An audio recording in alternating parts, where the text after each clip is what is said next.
ناظرین، آج کا ہمارا ٹاپک ہے کہ رزق میں برکت نہیں۔ کہیں آپ بھی یہ غلطی تو نہیں کر رہے؟ کیا آپ محنت بہت کرتے ہیں لیکن پیسہ ہاتھ میں لگتا نہیں؟ وجود گھر کے خرچے پورے نہیں ہوتے، رزق تو آتا ہے مگر ایسے لگتا ہے جیسے اس میں برکت ہی نہیں ہے، کیونکہ ممکن ہے کہ مسئلہ آپ کی آمدنی کم ہونے کا نہیں بلکہ رزق کی برکت ختم ہونے کا ہے۔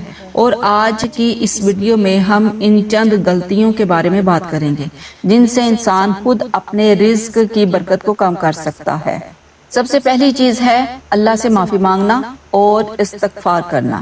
اللہ تعالیٰ حضرت نوح علیہ السلام کی زبان سے فرماتے ہیں، اپنے رب سے مغفرت مانگو، بے شک وہ بہت بخشنے والا ہے، وہ تم پر آسمان سے خوب بارش برسائے گا اور مال اور اولاد سے تمہاری مدد کرے گا۔ ذرا غور کریں، قرآن استغفار کو اللہ کی نعمتوں اور رزق کے دروازوں سے جوڑ رہا ہے۔ ہم رزق کی کمی پر پریشان ہوتے ہیں، لیکن کیا ہم نے کبھی اپنے گناہوں پر پریشان ہو کر سچے دل سے استغفار کیا ہے؟ دوسری بڑی وجہ ہے رشتہ داروں سے تعلق توڑ دینا۔ آج معمولی باتوں پر بھائی بھائی سے بات نہیں کرتا، بہن بہن سے ناراض ہے، اولاد والدین سے دور ہے اور رشتہ دار ایک دوسرے کو نظر انداز کر رہے ہیں۔ رسول اکرم صلی اللہ علیہ وسلم نے فرمایا ہے کہ جو شخص چاہتا ہے کہ اس کے رزق میں کشادگی آئے اور اس کی عمر میں اضافہ کیا جائے، اسے چاہیے کہ صلہ رحمی کرے۔ یعنی کہ اگر رزق میں برکت چاہتے ہیں تو صرف دکان، کاروبار اور نوکری کے دروازے نہ دیکھیں، کبھی اپنے رشتہ داروں کے دروازے پر بھی جائیں۔ تیسری چیز ہے صدقہ نہ کرنا۔ بعض لوگ سوچتے ہیں کہ ہمارے پاس پہلے ہی کم ہے، ہم صدقہ کیسے دیں؟ لیکن نبی اکرم صلی اللہ علیہ وسلم نے فرمایا ہے کہ صدقہ مال کو کم نہیں کرتا۔ یاد رکھیں، صدقہ صرف پیسے دینے کا نام نہیں، کسی ضرورت مند کی مدد کرنا، کسی بھوکے کو کھانا کھلانا، کسی پریشان انسان کی مدد کرنا بھی نیکی ہے۔ چوتھی اور انتہائی خطرناک چیز ہے کہ حرام کمائی اور کاروبار میں دھوکہ۔ اگر کوئی شخص جھوٹ بول کر، عیب چھپا کر یا کسی کا حق مار کر پیسہ کما رہا ہے تو ہو سکتا ہے کہ رقم بڑھ رہی ہو لیکن برکت کم ہو رہی ہو۔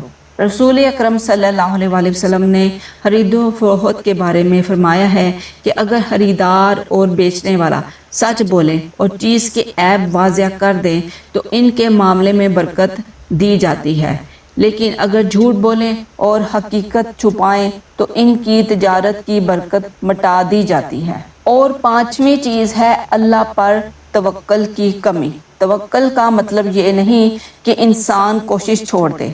نبی اکرم صلی اللہ علیہ وسلم نے پرندے کی مثال دیتے ہوئے فرمایا کہ اگر تم اللہ پر صحیح توکل کرو تو تمہیں اسی طرح رزق دیا جائے گا جیسے پرندوں کو دیا جاتا ہے۔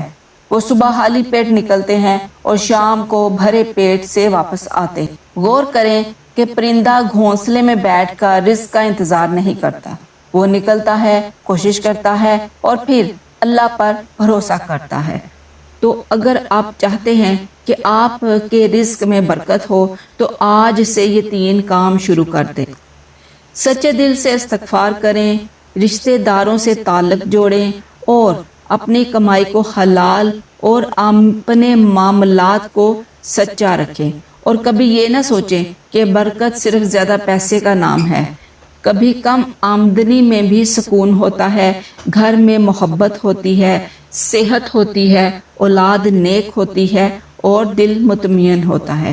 یہ بھی اللہ کی بہت بڑی نعمت ہے۔ اللہ تعالی ہمیں حلال رزق عطا فرمائے، ہمارے رزق میں برکت دے، ہمارے گناہوں کو معاف فرمائے اور ہمارے رشتہ داروں میں محبت پیدا فرمائے اور ہمیں حرام کمائی سے محفوظ رکھے۔ آمین یا رب العالمین۔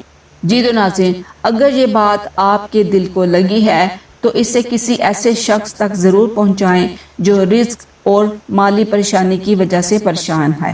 شاید آپ کی یہ ایک شیئر کسی کے لیے اللہ کی طرف سے واپس آنے کا ذریعہ بن جائے۔